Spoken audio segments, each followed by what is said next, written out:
بسم اللہ الرحمن الرحیم نحمدہ ونصلی علی رسولہ الکریم وبعد اعوذ باللہ السمیع العلیم من الشیطان الرجیم واما بنعمت ربک فحدث۔ محترم انتظامیہ جامعہ دارالسلام، ارکان نظامت، اساتذہ کرام، عزیز طلبہ، السلام علیکم ورحمۃ اللہ وبرکاتہ۔ آزادی کے اس عظیم دن پر ہم اللہ کا شکریہ ادا کرتے ہیں جس نے ہمیں آزاد ملک، آزاد فضا اور عزت کی زندگی اور غلامی سے نجات دلائی۔ آج ہم یوم آزادی کی خوشی منانے کے لیے جمع ہوئے ہیں، مجاہدین آزادی کی بے شمار قربانیاں یاد کرنے جمع ہوئے ہیں۔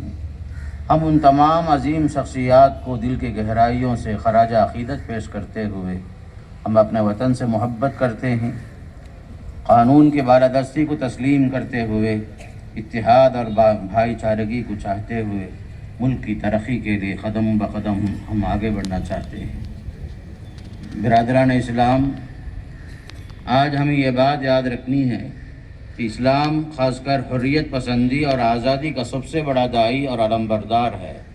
وہ غلامی کو پسند نہیں کرتا۔ غلامی کے بندھنوں کو کھولنے کے لیے ہی اسلام آیا تھا۔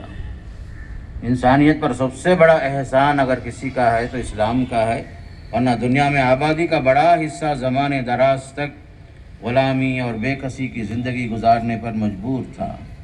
خصوصاً عرب کلچر میں عورت اور غلام سے زیادہ کوئی ذلیل نہیں تھے۔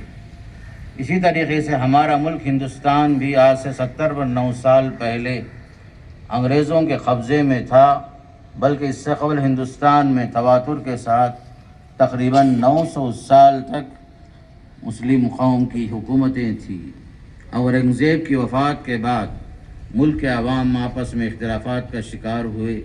اس سے انگریز نے خوب فائدہ اٹھایا۔ سب سے پہلے نواب سراج الدولہ کو شکست دینے کی بڑی کوشش کی بنگال میں۔ حالانکہ انگریز شروع میں تجارت کی غرض سے آئے تھے، ایسٹ انڈیا کمپنی کی بنیاد ڈالے، ہندوستان کو سونے کی چڑیا کہتے تھے۔ آہستہ آہستہ پورے ملک پر قابض ہونے کی کوششیں شروع ہوئی۔ آزادی کی لڑائی میں سب سے زیادہ نمایاں کردار اگر کسی قوم کا ہے تو اس میں مسلمانوں کا ہے، اس میں کسی کو اختلاف نہیں ہونا چاہیے۔ خاص کر اس میں سب سے زیادہ تن من دھن کی قربانیاں دینے والوں میں مسلمانوں میں سب سے آگے کے رہنے والے علماء کرام تھے۔ اگر علماء کرام نہ ہوتے تو ہندوستان کی آزادی کا خواب شرمندہ تعبیر نہ ہوتا، تحریک آزادی نہ چلتی، تحریک بالا کوٹ کا وجود نہ ہوتا، تحریک ریشمی رومال کی بنیاد نہ پڑتی، تحریک خلافت کا غلغلہ نہ ہوتا، ہندوستان چھوڑو تحریک کا زور و شور نہ ہوتا۔ الغرض ہندوستان کو آزادی دلانے میں مسلمانوں کی ایک بڑی، خاص کر علماء کرام کی بڑی قربانیاں تھیں۔ یہ سچ ہے کہ آزادی کا سور مسلمانوں نے پھونکا، انگریز کے خلاف جہاد کا فتویٰ اور ہندوستان کو دارالحرب قرار دینے کا فتویٰ علماء نے دی۔ آزادی کی لڑائی کی شروعات مسلمانوں نے جب یہ چنگاری شعلے کی شکل اختیار کر لی تو برادران وطن بھی ہمارے ساتھ ہو گئے، کیونکہ یہ ملک اپنا ہے، چونکہ ہم حاکم تھے، محکوم بنائے گئے، اس لیے پہل ہم نے کی۔ پھر برادران وطن کے ساتھ پھر برادران وطن ہمارے ساتھ چلے، شانہ بشانہ ساتھ دیے۔ میں اکیلے چلا تھا جانب منزل، مگر راہ رو آتے گئے اور کارواں بنتا گیا۔ انگریز مورخ مسٹر ایڈورڈ ٹامسن لکھتا ہے تاریخ میں 1860 پر 4 سے لے کر 60 پر 7 تک یہ 3 سال انگریز نے علماء کو ختم کرنے کا فیصلہ کیا تھا۔ 14,000 علماء کو تختہ دار پر لٹکایا۔ دلی سے چاندنی چوک سے خیبر تک کوئی ایسا درخت نہ تھا جس پر علماء کی گردنیں نہ لٹکی ہوں۔ انگریز اپنے اقتدار کو برقرار رکھنے کے لیے مختلف چال چلے، کسی کو رشوت دے کر خرید لیے، آپس میں لڑائے، ڈیوائڈ اینڈ رول کی پالیسی اپنائے، کسی کو کالا پانی میں کئی سال تک قید کیے، سولی پر کئی لوگوں کو لٹکائے، بلکہ ہزاروں لوگوں کو لٹکائے۔ منظم جنگ کا آغاز جو ہوا 1750 میں نواب سراج الدولہ کے دور میں، پھر اس کے بعد حیدر علی اور ٹیپو سلطان کے ذکر کے بغیر تاریخ آزادی ادھوری ہوگی۔ دونوں نے انگریز سے تقریباً 4 جنگیں کی۔ ٹیپو سلطان 1780 پر 2 میں حکمران ہوئے۔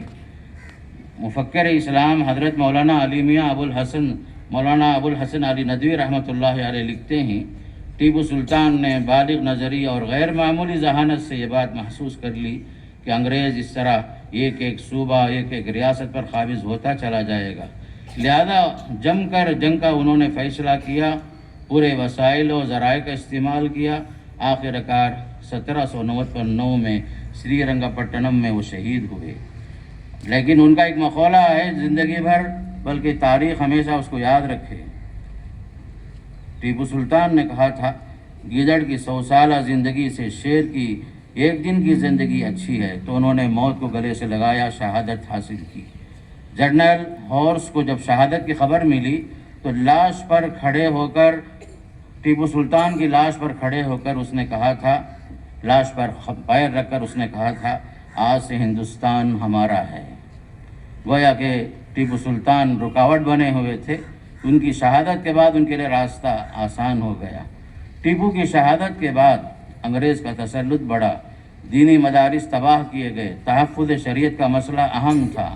سب سے قبل انگریز کے خلاف دلی میں تحریک وجود میں آئی، خاص کر کے شاہ ولی اللہ محدث دہلوی جس کے بانی تھے۔ ان کی وفات کے بعد شاہ عبدالعزیز رحمۃ اللہ علیہ نے 1803 میں ہندوستان کو دارالحرب قرار دے کر جہاد کا فتویٰ دیا۔ 1830 پر 1 میں سید احمد شہید اور سید اسماعیل شہید بالاکوٹ میں شہید ہوئے۔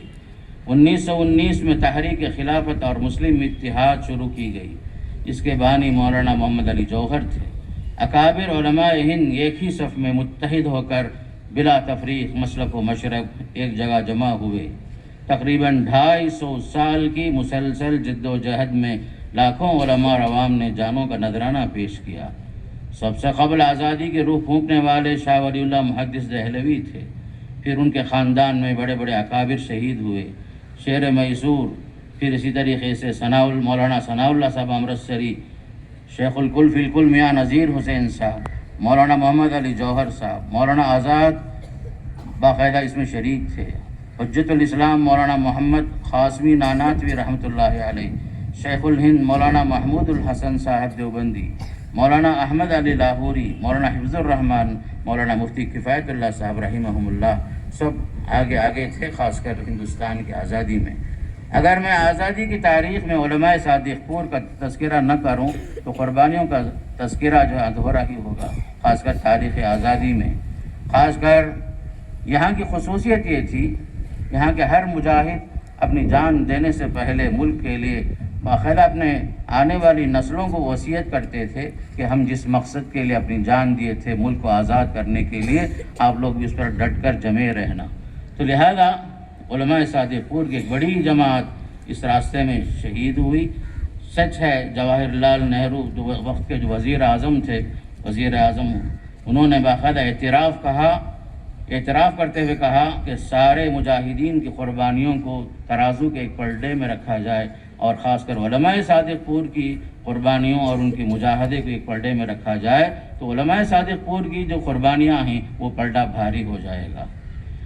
انگریز نے مظالم ڈھائے، کالا پانی جیل کا تذکرہ خاص کر یہاں اس لیے ضروری ہے کہ سیاسی قیدیوں کو تقریباً یہ جیل جو ہے انڈمان نکوبار میں واقع ہے، جس میں 690 پر 3 الگ الگ چھوٹے چھوٹے کمرے تھے۔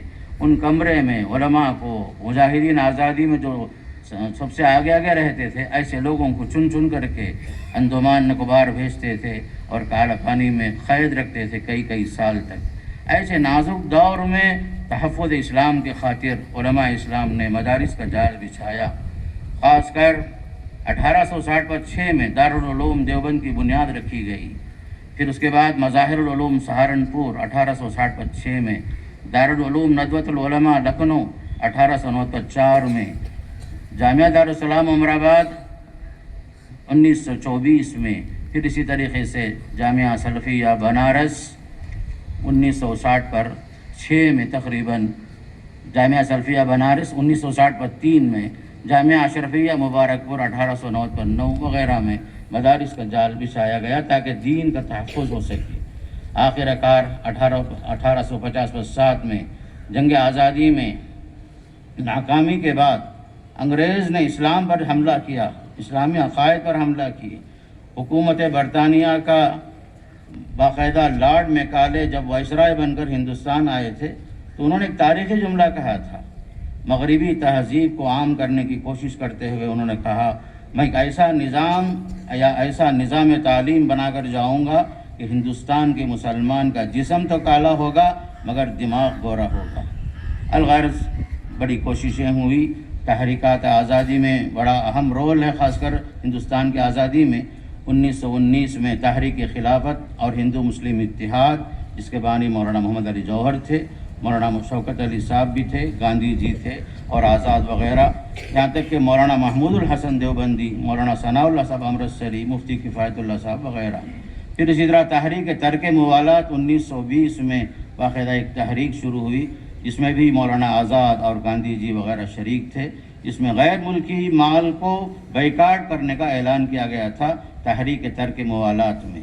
1940-52 میں ہندوستان چھوڑو تحریک چلی، علماء نے آزادی کی خاطر مسند تدریس کو چھوڑا، امامت چھوڑی، تقریباً علماء 14,000 سے لے کر 50,000 تک اس راستے میں شہید ہوئے۔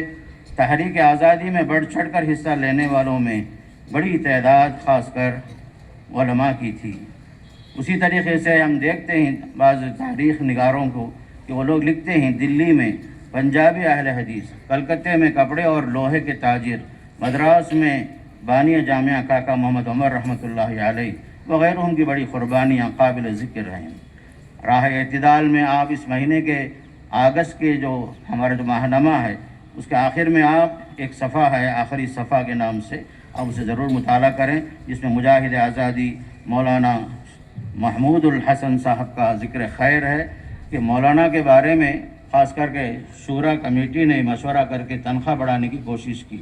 جب یہ اطلاع ملی مجاہد آزادی مولانا محمود الحسن صاحب کو، انہوں نے کہا کہ میں عمر رسیدہ ہوں، میری خدمتیں وہ نہیں ہیں جو پہلے سے تھی، اب میں کمزور ہو گیا ہوں، ہونا تو یہ چاہیے کہ میری تنخواہ کم کر دی جائے۔ تو ایسے مجاہدین آزادی تھے جو خاص کر ہم جیسے علماء کے لیے، طلباء کے لیے نمونہ ہیں۔ تو لہذا آج کا یہ دن بڑا تاریخی دن ہے، تو آج ہمیں چند باتیں ذہن میں رکھنا بھی ہے اور خاص کر کے کچھ پیغام کے ساتھ ہمیں یہاں سے اٹھ کر جانا بھی ہے۔ اہم پیغام یہ ہے کہ خاص کر ہندوستان کی آزادی سے متعلق ہم آئندہ کے لیے کچھ پروگرام اس طرح بنائیں کہ ہم نوجوان نسلوں کو یہ تاریخ آزادی اور قربانیاں یاد رکھنے کے لیے انہیں ہمیشہ اپنے اسلاف کی قربانیوں کو یاد رکھنے کے لیے ترغیب دیں۔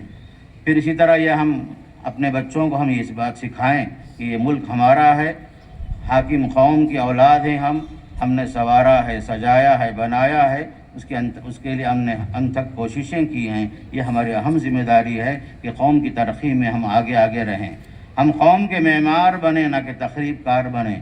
آزاد ہندوستان کی خاص کر آزاد ہندوستان میں پہلے وزیر تعلیم مولانا آزاد رحمۃ اللہ علیہ بنائے گئے تھے۔